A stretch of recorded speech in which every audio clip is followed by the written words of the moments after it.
Welcome back to Career Planet. बच्चों आज हम पढ़ने वाले हैं एनसीईआरटी की कुछ प्रॉब्लम्स। चैप्टर रहेगा हमारा विलियन सॉल्यूशन।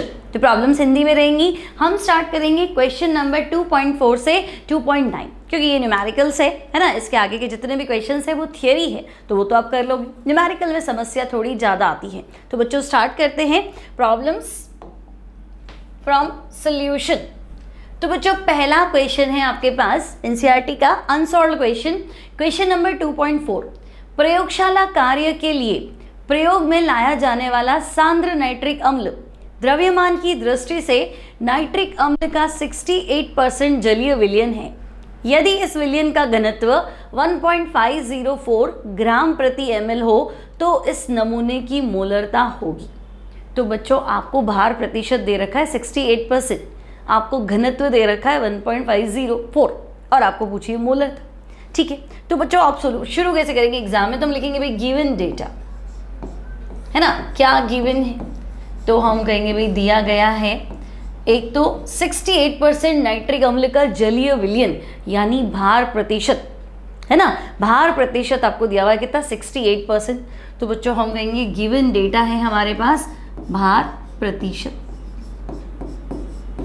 ठीक है, अब बच्चों कितना है मास परसेंट, भार प्रतिशत कितना है?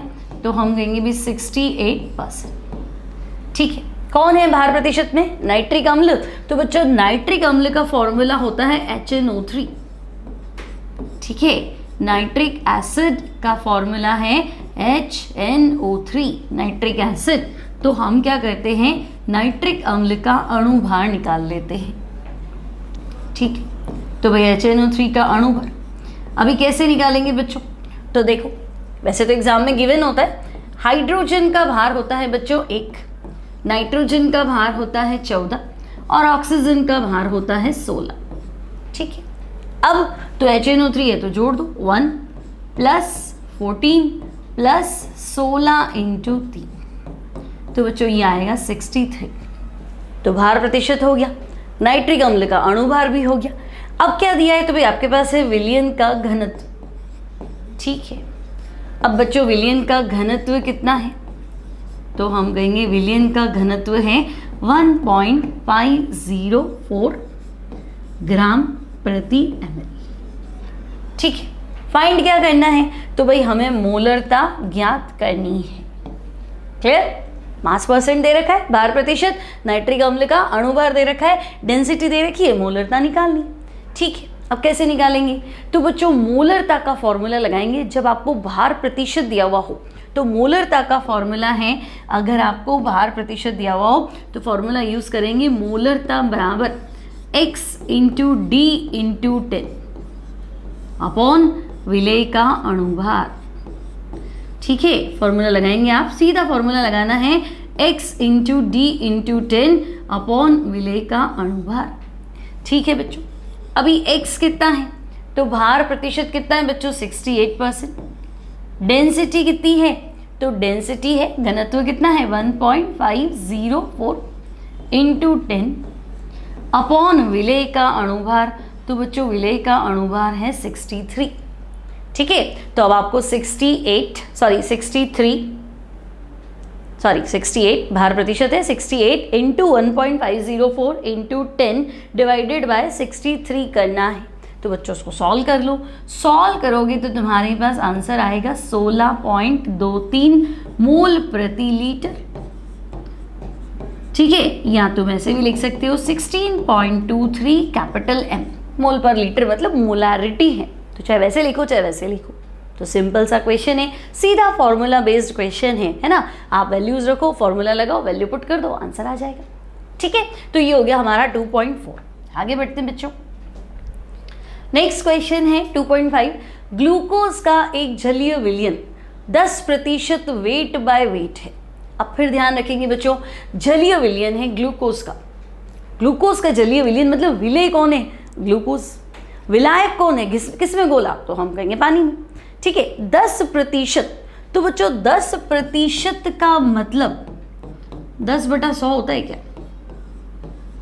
10% का मतलब क्या होता है? 10/100।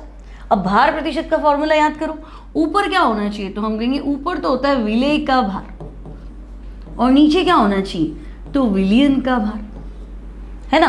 तो 10% का मतलब है कि अगर विलियन 100 ग्राम है ना, ग्लूकोज को पानी में घोल दो, विलियन बन जाएगा। तो अगर पूरा विलियन 100 ग्राम है तो उसमें ग्लूकोज 10% है। ठीक है, तो बस इस बात को हम लिख लेते हैं। तो बच्चों आपको क्या लिखना है, 10% W/W मतलब भार बटा भार, ग्लूकोज विलियन से तात्पर्य, ठीक है, ग्लूकोज विलियन से तात्पर्य,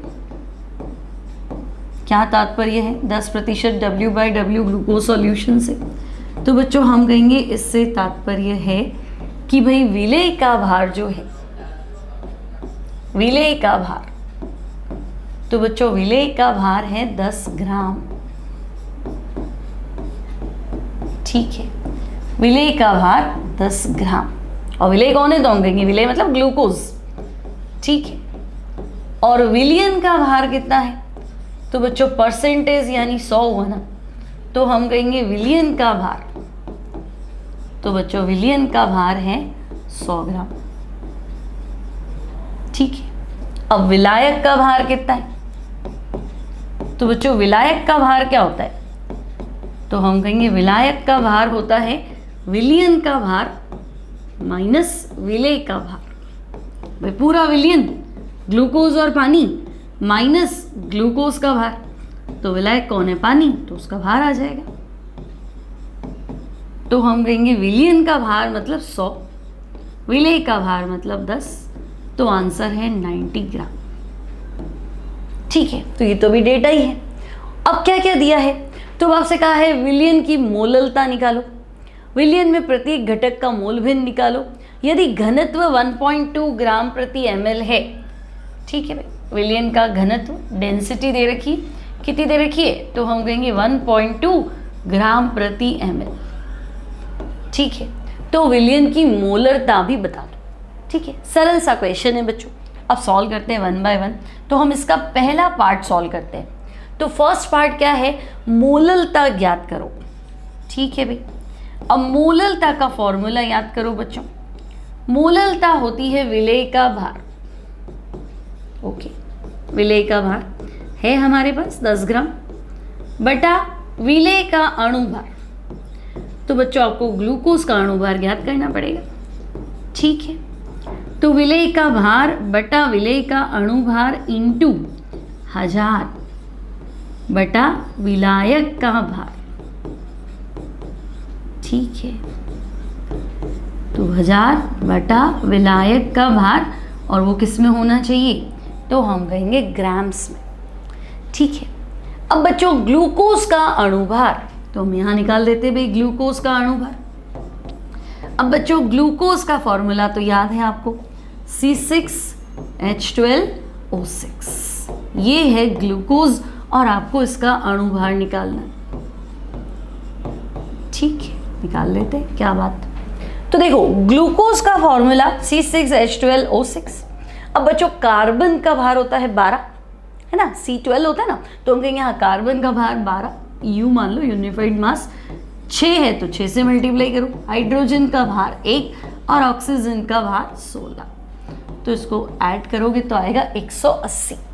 ठीक है, तो बच्चों मोललता निकालनी है, तो हम कहेंगे ठीक है, मोललता स्मॉल m, विलेय का भार, तो ग्लूकोज कितना है, तो हम कहेंगे 10 ग्राम, विलेय का अणुभार, तो ग्लूकोज का अणुभार कितना है बच्चों 180 इंटू 1000 अपॉन विलायक का भार, तो भाई विलायक का भार पानी कितना था, तो 90। बस अभी इसको सॉल्व कर लो, तो तुम्हारे पास आ गया 100/18 इंटू 9। तो अब तुम्हारे को क्या करना है, 100/18 इंटू 9, यानी कि मोललता ज्ञात करनी है। तो इसको सॉल्व करने से आंसर आएगा तुम्हारे पास 0.62। सॉल्व आपको खुद को करना है भाई। ठीक है, और मात्रक मोल प्रति किलोग्राम होता है, तो या तो लिख दो मोल प्रति किलोग्राम, और नहीं याद है तो स्मॉल m लिख दो, चल जाएगा, कोई दिक्कत नहीं है। ठीक है, तो ये हो गई मोललता। अब सेकंड क्या है, तो विलियन में प्रत्येक घटक का मोल अंश। ठीक है भाई, अब बच्चों मोल अंश क्या होते हैं, तो हम कहेंगे मोल अंश मतलब एक घटक का मोल, एक कंपोनेंट के मोल, एक घटक के मोल अपॉन सभी घटकों के मोल। तो हम कहेंगे हमारे पास तो विलयन में दो चीज़ें, एक तो ग्लूकोज है और एक विलायक मतलब पानी है। भाई ग्लूकोज का जलीय विलयन मतलब विलायक है ना, तो विलायक क्या है? पानी है। जलीय विलयन यानी पानी में घोला है। ठीक है, तो बच्चों विलय के मोल निकाल लेते हैं। ठीक है, तो विलय के मोल, तो हम कहेंगे विलय मतलब ग्लूकोज C6H12O6 ग्लूकोज। तो मोल क्या होता है? तो हम कहेंगे मोल का फॉर्मूला होता है भार बटा अणु भार। ठीक है ना भाई, मोल क्या होता है? तो हम कहेंगे भार बटा अणु भार। अभी ग्लूकोज कितने ग्राम है? तो हमने देखा था ग्लूकोज तो 10 ग्राम है और अणु भार कितना है? तो बच्चों 180। तो हम कहेंगे ग्लूकोज का भार तो 10, अणु भार 180। तो ये आया 1/18। ठीक है, 1/18 है ग्लूकोज की मोल। अब विलायक, तो मैं कहूंगी भाई विलायक मतलब जल, है ना बच्चों? विलायक के मोल यानी कि जल के मोल, तो हम कहेंगे भार बटा अणु भार। ठीक है, अब भार कितना है विलायक का? पानी कितना ग्राम है? तो हम कहेंगे 90। और पानी का अणु भार, तो बच्चों जल का फॉर्मूला याद है ना, H2O, HHO। तो H मतलब एक भार, फिर H मतलब एक, तो 2 हो गया, प्लस O यानी 16, तो 1 + 1 + 16। तो हम कहेंगे जल का अणु भार तो पता ही है 18। अब 18 बन जा 90 होता है, तो हम कहेंगे जल के मोल तो आ गए 5। ठीक है, अब बच्चों मोल भिन्न, है ना? अब तुम्हें ग्लूकोज के मोल भिन्न निकालने। तो बच्चों मोल भिन्न का फॉर्मूला होता है एक घटक के मोल अपॉन सभी घटकों के मोल।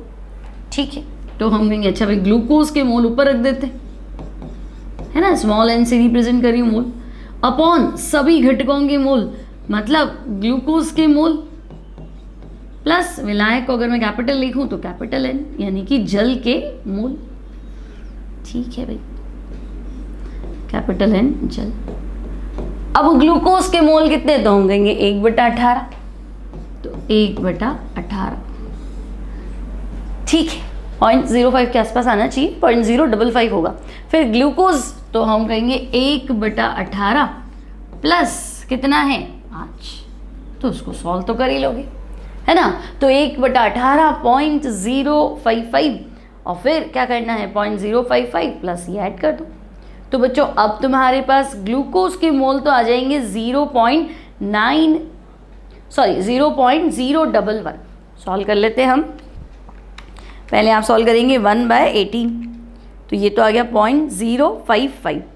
अब इसको डिवाइड कर दो 5.055, तो ये आएगा बच्चों 0.01। ठीक है, तो 0.01 लिख देते हम, 0.01। ठीक है, अब आपसे क्या पूछा है? प्रत्येक घटक का मोल अंश। तो अगर ये 0.01 आ गया तो जल ग्लूकोज के मोल आ गए।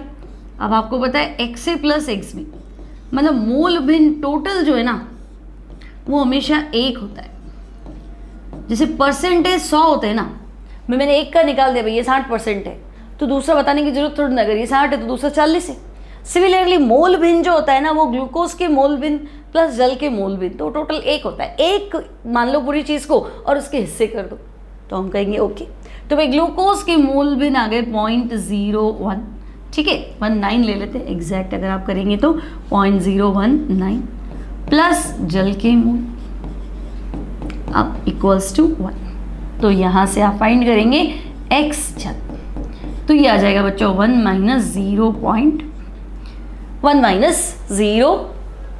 0.019। ठीक है, तो अब आप कर लो 1 - 0.019, तो ये आ जाएगा बच्चों 0.98। ठीक है, तो 0.98। ओके, तो यहाँ आपने निकाल दी मोललता, यहाँ आपने क्या फाइंड कर लिया? मोल भिन्न। अब पूछी है मोलरता, तो बच्चों मोलरता का तो डायरेक्ट फॉर्मूला है। तुम्हें भार प्रतिशत दिया है 10%, ठीक है, और तुम्हें क्या दिया है? घनत्व दिया है 1.2। तो बच्चों आप सीधा फॉर्मूला लगाओ मोलरता का। क्या फॉर्मूला लगाएंगे मोलरता का? तो हम कहेंगे मोलरता का फॉर्मूला तो हमें क्लियर है। जब भार प्रतिशत दिया हुआ हो तो मोलरता बराबर x into D into 10 upon विलेय, और विलेय कौन है आपके पास, तो हम कहेंगे विलेय है ग्लूकोज। ठीक है, तो विलेय का अणुभार। ओके, आप सॉल्व कर लो भाई। तो हम कहेंगे भार प्रतिशत कितना था, तो बच्चों ग्लूकोज का 10% विलियन। घनत्व कितना है, तो देखो 1.2 है घनत्व, विलियन का घनत्व कितना है 1.2 ग्राम प्रति ml। ठीक है, तो बच्चों डायरेक्ट फॉर्मूला है तो आप डायरेक्ट फॉर्मूला यूज करो, जल्दी क्वेश्चन सॉल्व हो जाएगा। इनटू 10, और ग्लूकोज का अणुभार अभी हमने निकाला था 180। ठीक है, अभी 4 से 3 से काट दें तो 3 4 ज़ा 12 और 3 6 ज़ा 18, तो ये आ गया 4/6 यानी कि 2.3। अभी 2.3 कितना, सॉरी 2/3 कितना हो गया, 0.6 हो गया। तो हम कहेंगे इस बार जो मोलरता आएगी बच्चों दैट विल बी 0.6। ठीक है, 0.66 हो जाएगा मोल प्रति लीटर। सरल है, डायरेक्ट फॉर्मूले से हो जाएगा। क्लियर? अब आगे बढ़ते, देखो नेक्स्ट क्वेश्चन क्या है। तो नेक्स्ट क्वेश्चन देखो 2.6, ये बच्चों को थोड़ा सा डिफिकल्ट लगता है। यदि 1 ग्राम मिश्रण में, ठीक है, सोडियम कार्बोनेट व सोडियम बाइकार्बोनेट के मोलों की संख्या समान हो तो इस मिश्रण से पूर्णतया क्रिया करने के लिए 0.1 mHCl के कितने ml की आवश्यकता होगी। ठीक है, आपके पास एक मिक्सचर है बच्चों, आपके पास है सोडियम कार्बोनेट, ठीक है, प्लस सोडियम बाइकार्बोनेट NaHCO3। ठीक है, इसे पढ़ेंगे सोडियम कार्बोनेट, ये है सोडियम बाइकार्बोनेट, ये दोनों मिला के 1 ग्राम है। मैं आपको एक पैकेट दे दिया 1 ग्राम, उसमें वो भी है वो भी है। ठीक है, तो मैं कहूँगी अच्छा दोनों मिला के 1 ग्राम है, तो हम मान लेते हैं सोडियम कार्बोनेट का भार, तो हम कहेंगे सोडियम कार्बोनेट का भार x ग्राम मान लो। सोडियम कार्बोनेट कितना है, तो हम कहेंगे x। तो भाई सोडियम बाइकार्बोनेट का भार, तो सोडियम बाइकार्बोनेट का भार, तो बच्चों पूरा मिश्रण तो 1 ग्राम है ना, पूरा मिला के तो 1 ग्राम है, इसमें x ग्राम, तो 1 में से x कम कर दो तो ये हो जाएगा 1 - x ग्राम।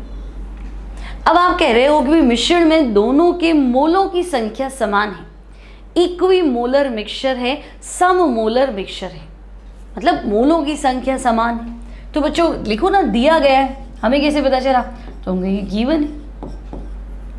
क्या गिवन है, गिवन लिख देते हैं, दिया गया है क्वेश्चन के अनुसार। क्या दिया है, तो भी क्वेश्चन में दिया है सोडियम कार्बोनेट के मोल,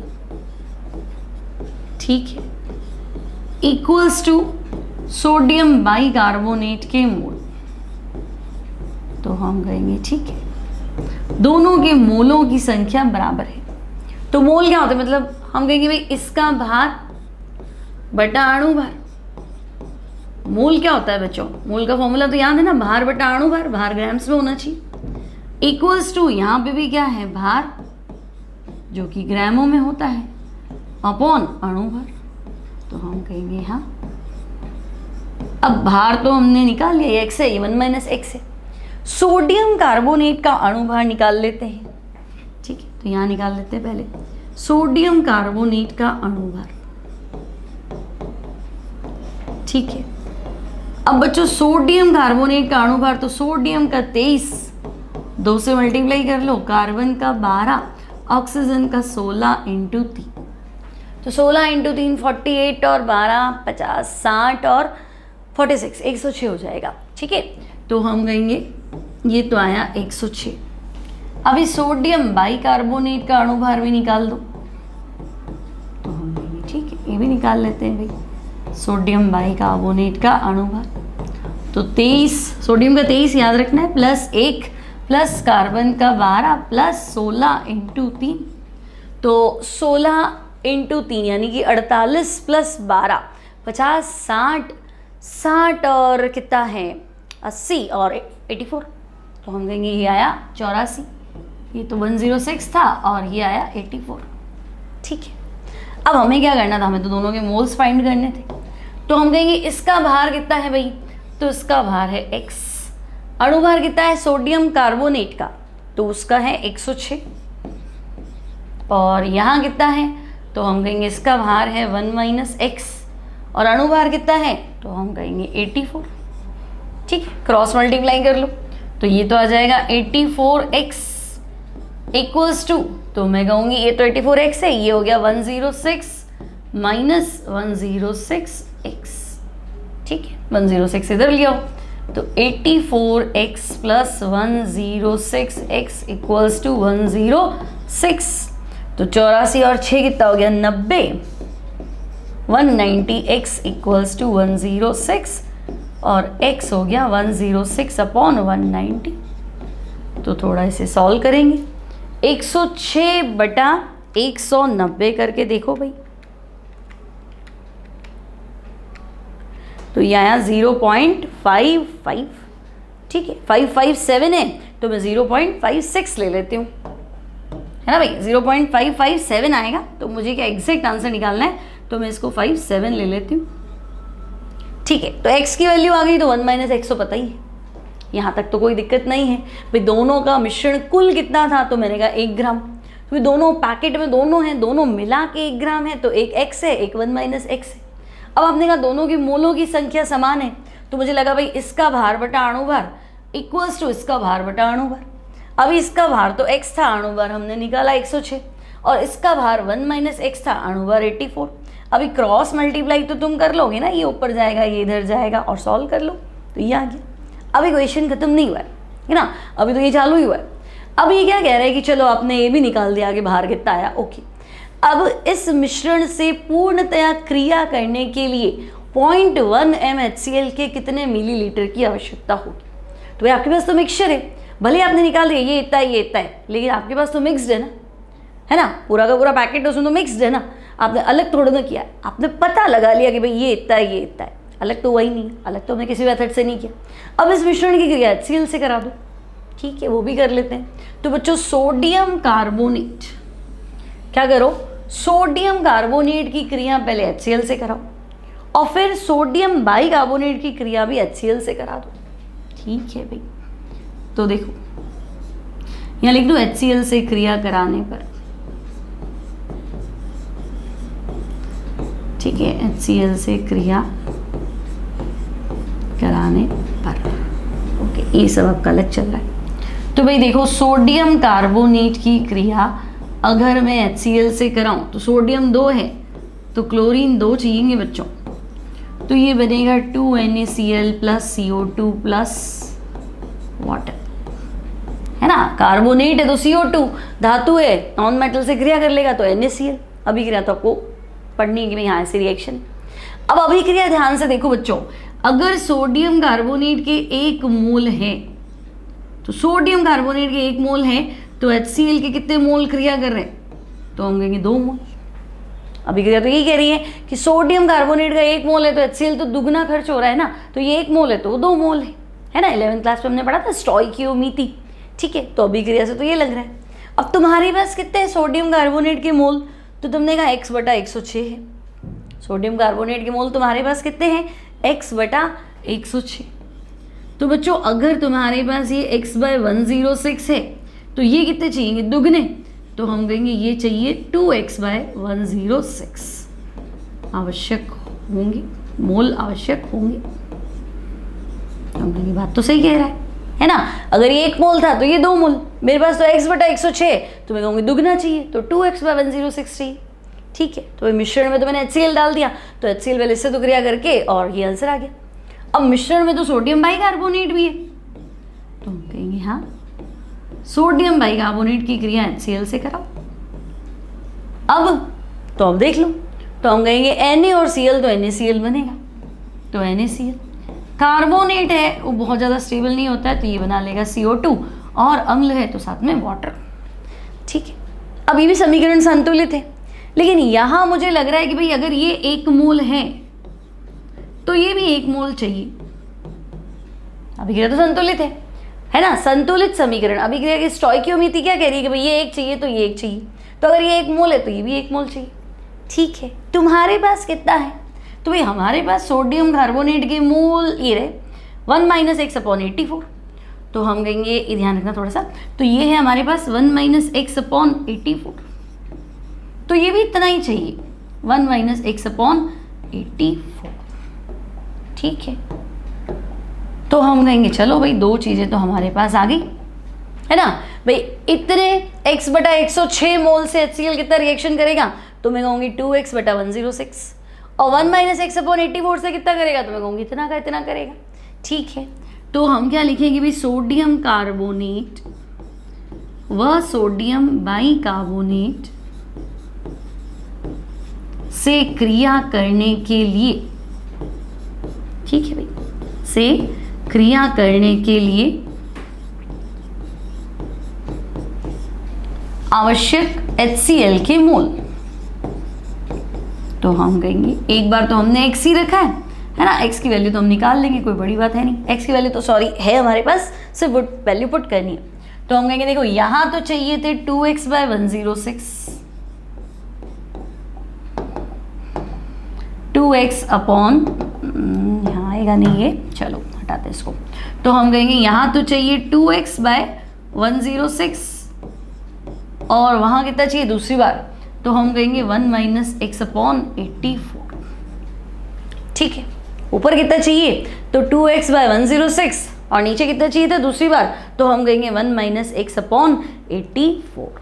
ठीक है भाई, तो अब तुम्हारे पास क्या आ गया? मोल आ गए HCl के। तो इसको तुम निकालो कितने मोल आए। तो बच्चों x की वैल्यू तो है ना तुम्हारे पास 0.57, तो बस अब मैं जगह इतनी है ना यही सॉल्व कर दूं। ठीक है, तो चलो नेक्स्ट पेज पे ही ले लेते हैं। कितना है याद रखना? 2x/106 plus 1 - x/84। ठीक है, तो हम कहेंगे चलो यहाँ से लिखते हैं आवश्यक HCl के मोल। ठीक है, आवश्यक HCl के मोल। तो हम कहेंगे पहली बार तो जितना भी सोडियम कार्बोनेट था ना, कितना था? तो हम कहेंगे x/106, उसके दुगने चाहिए थे, तो 2x/106 चाहिए थे। और दूसरी बार जितना सोडियम बाइकार्बोनेट था ना 1 - x/84 उतने ही चाहिए थे, तो यानी कि मुझे चाहिए 1 - x/84। अब x की वैल्यू हमें पता है, x है 0.57 ग्राम।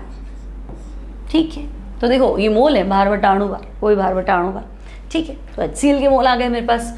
तो मैं कहूँगी 2 × 0.57 divided by 106 plus 1 - 0.57 divided by 84। तो कैलकुलेशन बच्चों टाइम लगेगा कैलकुलेशन में, लेकिन क्वेश्चन अगर है अब तो सॉल्व करना ही पड़ेगा। तो आपके पास है 2 × 0.57, तो ये आ गया 1.14। डिवाइड करना है 106 से, तो ये आएगा 0.0107, तो 0.0107। ठीक है, अब ये तो 1 - 0.57 कर दो, तो हम कहेंगे ठीक है भाई 1 - 0.57 कर दोगे तो क्या 43 आ जाएगा, 0.43। ठीक है, और डिवाइड कर दोगे इससे 84 से, तो हम कहेंगे ओके, तो ये आएगा 0.005। ठीक है, अब ये भी मोल है। अब फाइंड करो आगे, चलो। तो हम कहेंगे भाई ठीक है 0.005, इसमें हम ऐड कर देते हैं 0.0107, तो बच्चों ये आ गया 0.0158। ठीक है, तो ये आ गया 0.0158। अभी भी आंसर नहीं आया है, क्वेश्चन बहुत लेंदी है, अभी आंसर नहीं आया है। ठीक है, सबसे लेंदी यही है क्वेश्चन, है ना, सबसे लंबा क्वेश्चन ये है। तो हम कहेंगे भाई देखो मिक्सचर था 1 ग्राम, तो हमने कर लिया x और 1 - x। फिर आपने कहा कि नहीं पूरा मिक्सचर 1 ग्राम है लेकिन दोनों सम मोलर हैं, तो मोलों की संख्या समान थी, तो हमने पता लगा लिया कि x की वैल्यू कितनी है। फिर आपने कहा कि इस मिश्रण में HCl डाल दो, तो हमने इसकी रिएक्शन HCl से भी करा दी। तो हमें पता है ये जितने मोल था उसका दुगना ये खर्च होता है, और ये जितने मोल है उतना का उतना ये खर्च होता है। तो हमने HCl के आवश्यक मोल भी निकाल दिए, 2x/106 प्लस 1 - x/84। लेकिन अभी क्वेश्चन यहाँ खत्म नहीं हुआ, ये कह रहा है कि चलो HCl के कितने मोल है वो तुम्हें पता है, HCl की मोलरता 0.1 m है, कितने मिलीलीटर की आवश्यकता होगी निकाल दो, है ना। मतलब HCl का आयतन पूछा है, आपने क्या किया, HCl की मोल निकाल दी, है ना। आपने कहा भाई इतने मोल HCl हमें आवश्यक है, ठीक है। वो कह रहा है नहीं मोल तो मुझे पता करना ही नहीं कितने मोल चाहिए, मुझे तो बताओ कितने लीटर डालूं, कितने मिलीलीटर डालूं, ठीक है। तो भाई अब हम क्या करें, तो हमारे पास मोलरता का भी फॉर्मूला है। मोलरता बराबर क्या होती है बच्चों, तो मोलरता होती है मोल बटा आयतन। मोलरता मोल प्रति लीटर होती है ना, तो हम कहेंगे मोल बटा आयतन, और आयतन लीटर में होना चाहिए। अब मेरे को नहीं आयतन तो मिलीलीटर में निकालना है, तो अगर यहाँ मिलीलीटर करना है तो 1000 से भाग लगाओ, तो ऊपर 1000 आएगा बस। अब मोलरता, तो HCl की मोलरता आपको क्वेश्चन में दी हुई है 0.1, मोल तो मोल ये रहे ना 0.0158, तो हम कहेंगे 0.0158 इंटू 1000, तो वही ठीक है, अपॉन आयतन मिलीलीटर में, ठीक है। तो भाई मिलीलीटर में आयतन निकाल दो, तो हम कहेंगे 0.0158 मल्टीप्लाई विद 1000 डिवाइडेड बाय 0.1, ठीक है। अभी पॉइंट उड़ाओ तो ऊपर 0 आ जाएगा, ये उड़ाओ 1 2 3 4, 1 2 3 4, तो ये 4 0 कट गया, तो हमारे पास आवश्यक आयतन आ गया कितना, तो हम कहेंगे 158 ml। मतलब जो 1 ग्राम का पैकेट तुम्हें दिया था बच्चों, उस 1 ग्राम के पैकेट से क्रिया करने के लिए HCl कितना मिलाना पड़ेगा, तो वो मिलाना पड़ेगा 158 ml। सिंपल है ना, थोड़ा लेंदी है, थोड़ा न्यूमेरिकल मतलब क्या बोलते हैं, कैलकुलेशन थोड़ी टफ है। मैंने भी कैलकुलेटर से ही सॉल्व किया है ना। तो एग्जाम में आपको इतनी टेंशन नहीं लेना, आपको ये नहीं सोचना एग्जाम में ऐसा आ गया तो मैं कब करूँगा, ऐसा तो मेरा टाइम वेस्ट हो जाएगा। नहीं, एग्जाम में इतना है ना, मतलब वो आपकी कैलकुलेशन नहीं चेक करना चाहता कि भाई आपको ये चीज़ सॉल्व करनी आती है कि नहीं। भाई आती होगी तभी तो 12th तक पहुँचे हो। उसे भी देखना चाहता है कि क्या इतना दिमाग लगा पाते हो कि आपको कहा कि 1 ग्राम का पैकेट है, तो क्या आपने सोचा कि एक x होगा, एक 1 - x होगा। फिर आपको कहा कि मोलों की संख्या समान है, तो क्या आपने x की वैल्यू निकाली। मोल क्या होते हैं, भार बटा अणुभार, मोलों की संख्या समान है तो बराबर कर दो, क्या आपने x की वैल्यू निकाली। फिर आपको कहा कि इस पैकेट की रिएक्शन HCl से कराई, तो क्या आपके दिमाग में चला कि HCl से अभिक्रिया कैसे होती है ना। फिर आपने स्टोइकियोमीट्री लगाई, भाई ये 1 तो ये 2, तो ये x/106, तो ये डबल है ना। अब ये 1 तो ये 1, तो ये 1 - x/84, तो ये भी इतना रहता। तो क्या आपने स्टोइकियोमेट्री लगाई, क्या आपको पता चला कि मोलों की संख्या कितनी है। फिर यूँ तो नहीं क्या मोलों में एंड हो गए और इतना लंबा क्वेश्चन कर लिया, नहीं, मोलो पूछे ही नहीं है, आपसे पूछा है आयतन। तो वापस क्या आपने सिंपल फॉर्मूला लगा पाए कि मोलरता बराबर मोल प्रति लीटर, यानी विलेय के मोल बटा विलयन का आयतन। तो क्या आयतन आपने लिया 158 ml। इतना अगर दिमाग लगा पाए तो बस कैलकुलेशन वो इजी भी कर देगा, लेकिन कॉन्सेप्ट, इसमें बहुत सारे कॉन्सेप्ट लगते हैं और अच्छा क्वेश्चन है, ठीक है। तो चलो आगे बढ़ते हैं फटाफट। अगला क्वेश्चन, द्रव्यमान की दृष्टि से 25% विलयन के 300 ग्राम और 40% विलयन के 400 ग्राम को आपस में मिलाने पर मिश्रण का द्रव्यमान प्रतिशत सांद्रण निकालें। तो देखो भाई, तुम्हारे पास है ना एक बॉटल है, ठीक है, आपके पास एक बॉटल है और इस बॉटल में क्या है, तो इसमें 300 ग्राम विलयन है पूरा का पूरा, है ना। और इसमें जो विलेय है ना, उसका भार प्रतिशत, इस बॉटल में जो विलेय है ना, इसका भार प्रतिशत कितना है, 25%। मतलब इस 300 ग्राम का 25% जो है वो इसमें विलेय घुला हुआ है, ठीक है। और दूसरी जो बॉटल है उसमें पूरा विलयन कितना है, तो वो है 400 ग्राम, और उसमें जो विलेय घुला हुआ है ना, वो विलेय जो है उसका भार प्रतिशत, मतलब 400 का 40% विलेय उसके अंदर उपस्थित है। विलेय का भार प्रतिशत क्या होगा, तो हम कहेंगे भाई जितना ये है उसके परसेंटेज, है ना। 40% मतलब विलेय का भार 40 है तो विलयन 100 है, लेकिन तुम तो कह रहे हो नहीं विलयन 400 है, तो 400 का 40% निकाल दो, है ना। 100 में 40 है तो 200 में 80, 300 में 120 और फिर 400 में तो 160, ऐसे, ठीक है। अब ये कह रहा है कि नहीं, मैंने क्या किया, इस बॉटल और इस बॉटल को मिला दिया।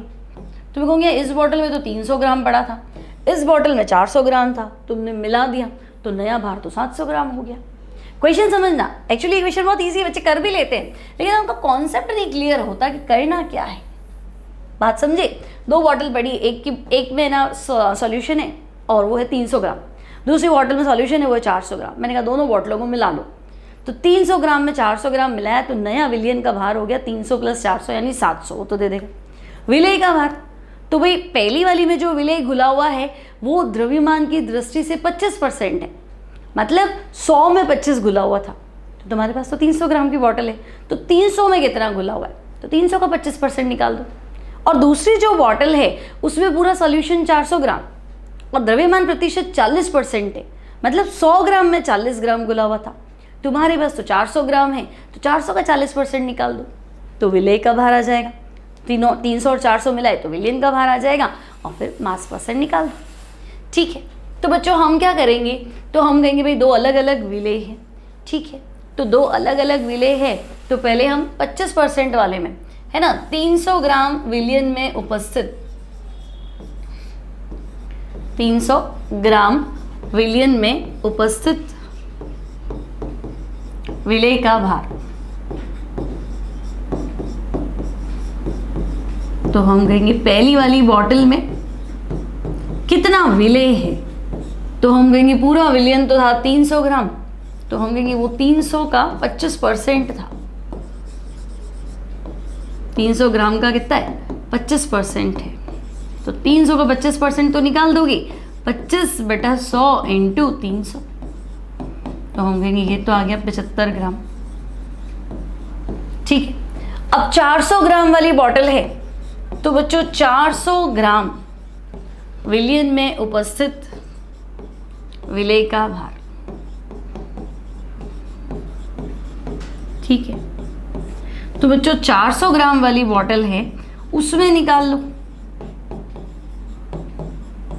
तो हम कहेंगे 400 ग्राम वाली जो बॉटल है उसमें 40% है ना, 400 का 40%, तो हम कहेंगे 400 का 40% तो निकाल सकते हो ना, प्रतिशत मतलब 40/100, किसका 40%, 400 का, तो हम कहेंगे ये तो आया 160 ग्राम।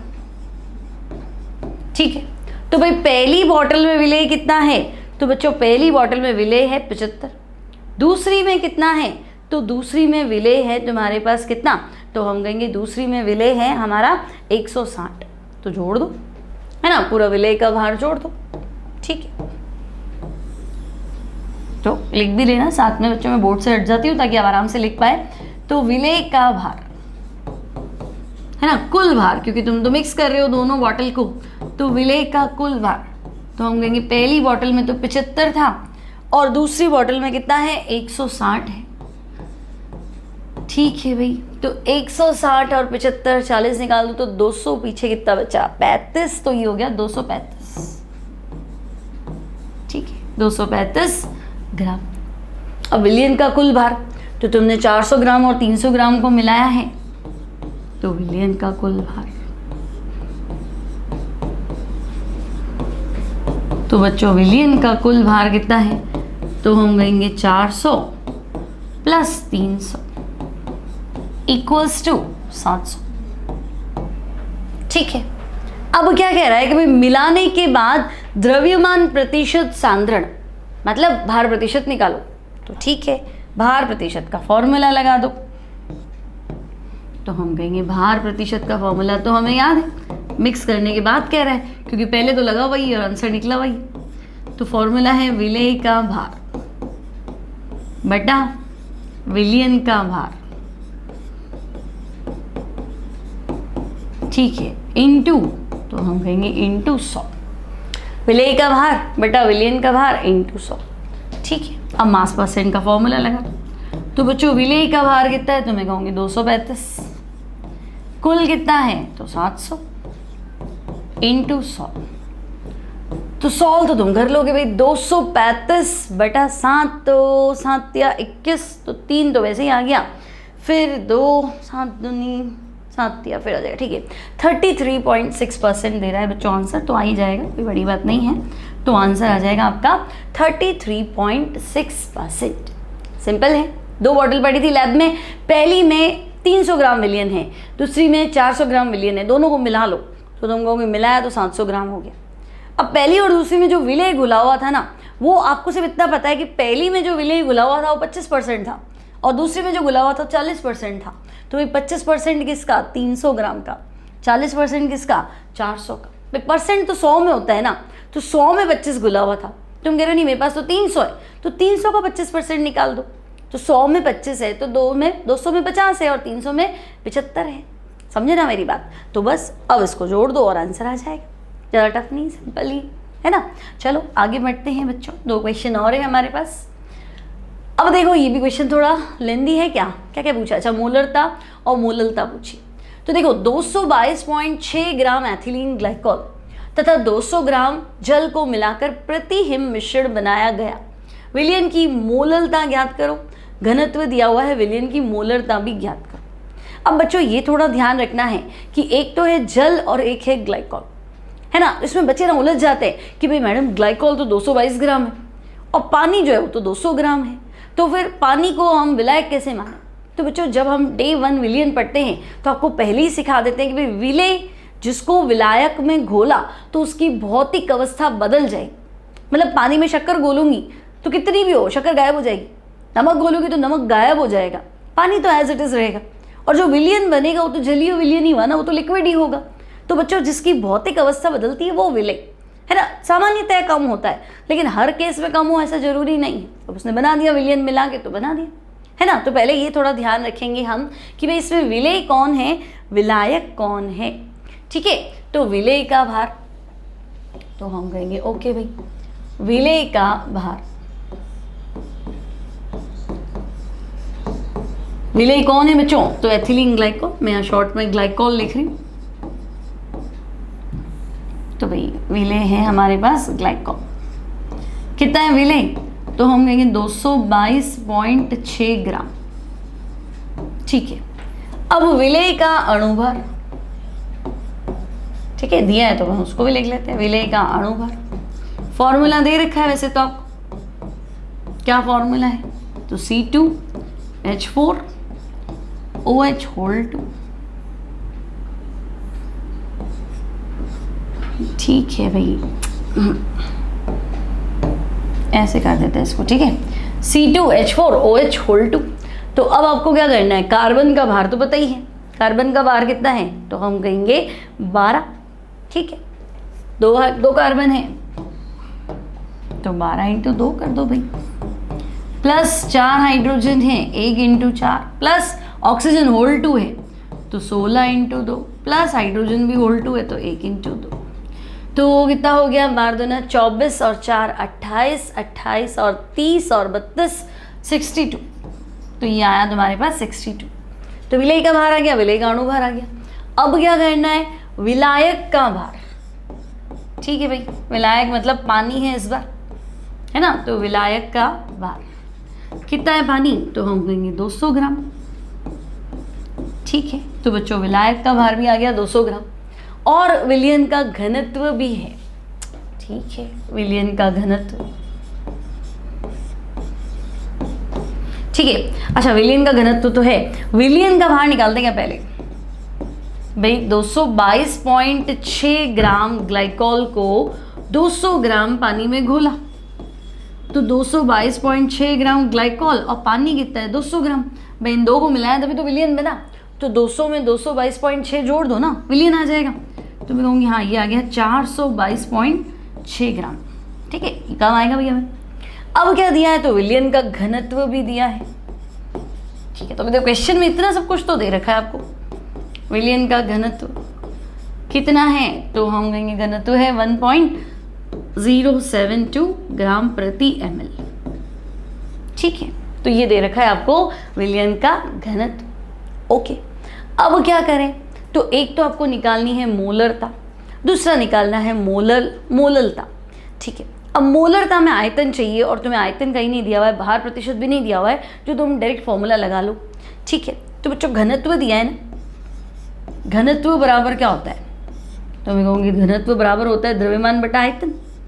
तो घनत्व विलयन का दिया है, तो द्रव्यमान मतलब भार किसका रखना है? विलयन का, और आयतन भी किसका आ जाएगा? तो विलयन का आयतन आ जाएगा। ठीक है, अब बच्चों घनत्व ग्राम प्रति ml में है तो आयतन ml में ही आएगा, है ना। विलियन का आयतन मैं लिख देती हूँ VmL, ठीक है। अब आयतन कितना आएगा तो मैं कहूँगी भार बटा घनत्व कर दो, ठीक है। अब घनत्व विलियन का दिया हुआ है तो भार भी विलियन का रखोगे ना, यहाँ पहली गलती, क्योंकि बच्चों को लगता है भार तो 222 भी है, भार तो 200 भी है, 422 भी है, तो भार कितना, तो हम कहेंगे घनत्व विलियन का दिया है, आयतन विलियन का निकालना है और भार तो वो भी क्या होगा, विलियन का रखना पड़ेगा। तो विलियन का भार कितना है बच्चों, तो हम कहेंगे 422.6, ठीक है। और घनत्व कितना है, तो घनत्व है 1.072।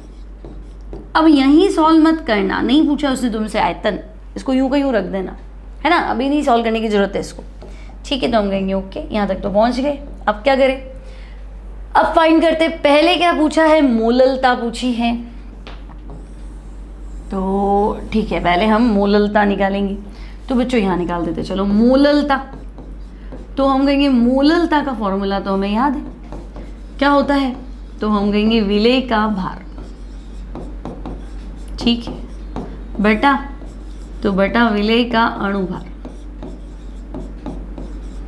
ठीक है। विलेय का भार बटा विलेय का अणुभार इंटू 1000 अपॉन विलायक का भार ग्राम्स में, क्योंकि मोललता तो प्रति किलोग्राम होती है, लेकिन अगर यहाँ ग्राम दिया हुआ है तो ऊपर हमने 1000 लिख दिया, ये हमारा शॉर्टकट फॉर्मूला है, ठीक है। तो बच्चों विलेय का भार 222.6, तो हम कहेंगे विलेय का भार हो गया 222.6, विलेय का अणुभार तो 62, ठीक है, इंटू 1000 और विलायक पानी कितना था 200 ग्राम, तो ये 200 और 1000 तो हो गया 5। तो अभी तुम्हें मोललता निकालनी है, 222.6 इंटू 5 डिवाइडेड बाय 62, तो 222.6 इंटू 5 डिवाइडेड बाय 62 करने पे आएगा 17.95। सॉल्व तो तुम कर लोगे। 17.95 मोललता का मात्रक होता है मोल प्रति किलोग्राम, तो रख दो या स्मॉल m लिख दो तो भी चल जाएगा। अब है मोलरता ज्ञात करो, ठीक है भाई, मोलरता ज्ञात कर लेते हैं।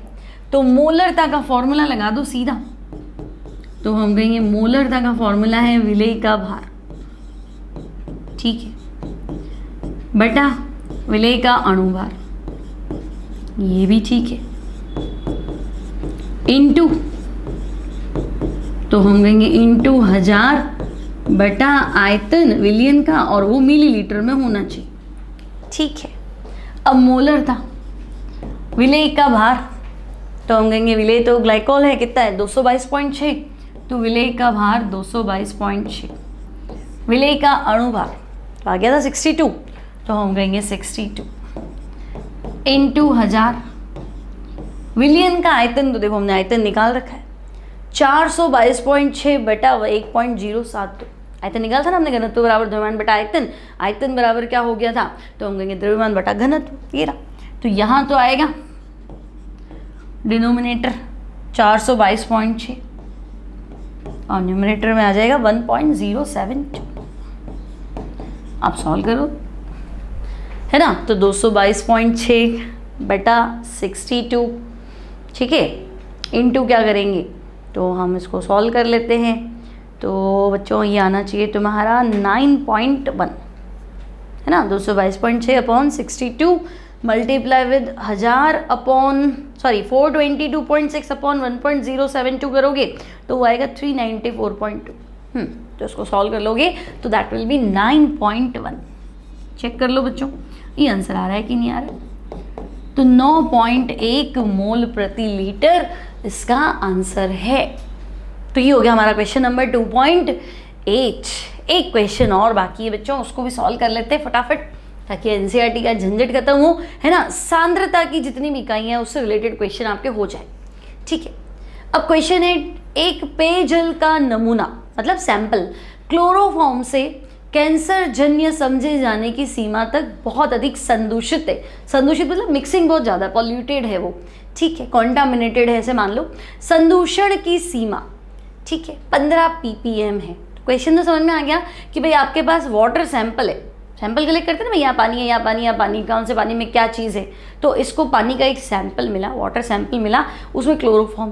पहली बात, क्लोरोफॉर्म बहुत हार्मफुल होता है, लेकिन पीपीएम जो होता है ना 5 पर मिलियन, मतलब 10 लाख में इतना भाग, तो बहुत बार क्या होता है, चल भी जाता है कि हाँ ठीक है, इतना हमारी बॉडी को डैमेज नहीं करता। तो ये कह रहा है कि नहीं 15 पीपीएम है, तो ये 15 पीपीएम हमारी बॉडी को डैमेज कर जाएगा। ठीक है, तो अब हम क्या कह रहे हैं कि भाई एक तो इसे द्रव्यमान प्रतिशत में निकालो, और दूसरा जल के नमूने में क्लोरोफॉर्म की मोललता ज्ञात करो। ठीक है, तो बच्चों पेयजल का नमूना क्लोरोफॉर्म, संदूषण की सीमा 15 पीपीएम है। तो बच्चों 15 पीपीएम से तात्पर्य, तो पीपीएम का मतलब होता है बच्चों पार्ट्स पर मिलियन। पीपीएम का मतलब होता है पार्ट्स पर मिलियन, मतलब मिलियन यानी 10 लाख। भाई 10 लाख में कितना भाग है? तो बच्चों हम मान लेते हैं भाई 15 पीपीएम है ना, तो 10 लाख में 15 भाग है, तो माना विलेय का भार। ठीक है, तो वो मैंने ग्राम्स में माना है क्योंकि वो पार्ट्स पर मिलियन है। 10 लाख में इतना हिस्सा, तो पूरा विलियन को मैं ग्राम में ले रही हूँ, इसलिए भी ग्राम में हो गया। तो विलेय का भार 15 ग्राम।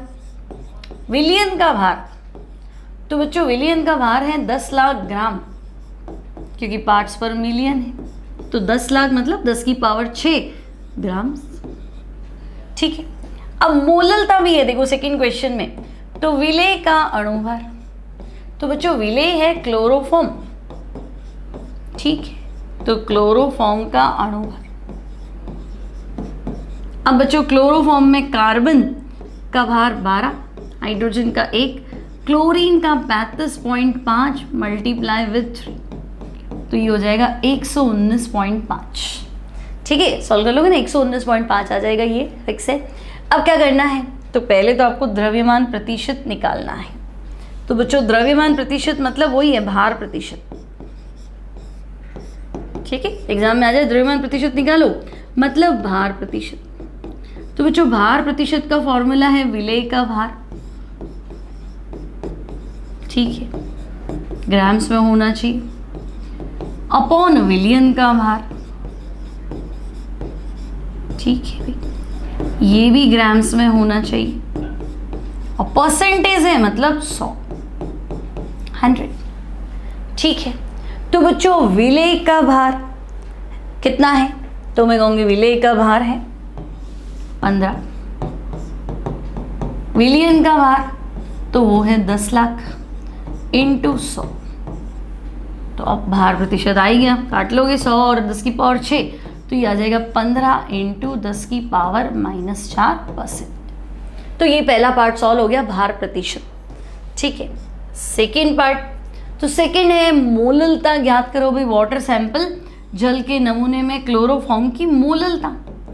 तो बच्चों मोललता का फॉर्मूला लगाओ, फॉर्मूला तो याद है ना। मोललता क्या होती है, मोललता 1 किलो में कितने मोल है। ठीक है, तो हम कहेंगे ओके भाई, मोललता होती है विलेय का भार। ठीक है, विलेय का भार किस में होना चाहिए, तो हम कहेंगे ग्राम्स में, बटा विलेय का अणुभार। ठीक है भाई, विलेय का अणुभार है ना, इंटू 1 बटा विलायक का भार। लेकिन विलायक का भार किलो में होना चाहिए, क्योंकि मोललता प्रति किलोग्राम में उपस्थित मोल। और मान लो तुम्हें ग्राम्स दिया हुआ है, तो 1000 से भाग लगाओगे तो 1000 ऊपर आ जाएगा। ठीक है भाई, अब निकालो मोललता। तो हम कहेंगे ओके भाई मोललता निकाल लेते हैं। तो विलेय का भार, तो हम कहेंगे विलेय तो 15 ग्राम था। ठीक है, विलेय का अणुभार, तो क्लोरोफॉर्म का अणुभार आया 119.5 इंटू 1000। विलायक का भार, तो विलायक का भार हमने कहीं नहीं निकाला। क्यों नहीं निकाला, क्योंकि देखो विलियन तो है 10 की पावर 6, 10 लाख, और विलेय कितना है 15। ठीक है, तो अगर मैं तुम्हें कहूँगी भाई विलायक का भार, तो तुम कहोगे विलायक का भार जो है वो होगा विलियन का भार, यानी कि 10 लाख माइनस 15। अब 10 लाख में से 15 माइनस करोगे तो ऐसा क्या मिल जाएगा, है ना। और नहीं करना है आपको लगभग वापस वही लिखना है कि 10 लाख माइनस 15 है तो 10 लाख ही ले लो, नहीं तो सॉल्व करना भारी पड़ जाएगा। ठीक है, तो लगभग मैंने 10 लाख लिख लिया, तो वापस आ गया ये 10 की पावर 6। अभी सॉल्व कर लो, तो 1000 और 10 की पावर 6 तो काट दो, नीचे 1000 आ जाएगा।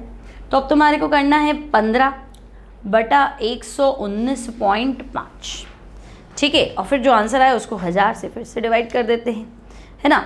तो बच्चों इस बार तुम्हारा जो आंसर आएगा वो हो जाएगा 1.25 इंटू 10⁻⁻⁴। तो फाइनल जो आंसर आएगा दैट विल बी 1.25 इंटू 10⁻⁻⁴। तो बच्चों ये थे हमारे क्वेश्चन जो स्टार्ट हुए थे क्वेश्चन नंबर 2.4 से लेके ख़त्म हुए 2.9, ठीक है। कैलकुलेशन में मानती हूँ थोड़ी सी कैलकुलेशन ज़्यादा है, कैलकुलेटिव पार्ट ज़्यादा है ना, आपको कैलकुलेटर की हेल्प लेनी पड़ सकती है, लेकिन ये सिर्फ प्रैक्टिस के लिए, थोड़ा कैलकुलेशन आपकी फास्ट हो जाएगी। एग्जाम में ऐसा डेटा आता है कि आप फटाफट कैलकुलेट करके आंसर निकाल दें। तो आई होप आपको लेक्चर अच्छा लगा होगा। अब अच्छा लगे तो क्या करेंगे, सिर्फ एक काम करेंगे, लाइक करेंगे और फ्रेंड्स के साथ शेयर करेंगे। मिलेंगे आगे और अच्छी अच्छी प्रॉब्लम्स के साथ। Till then take care and good bye.